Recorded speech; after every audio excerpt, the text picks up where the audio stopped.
Она вас больше не тревожит. Я не хочу печалить вас ничем.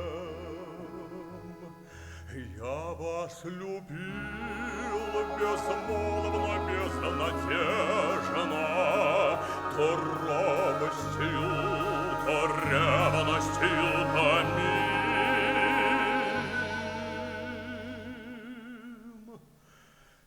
Я вас любил так искренно, так нежно,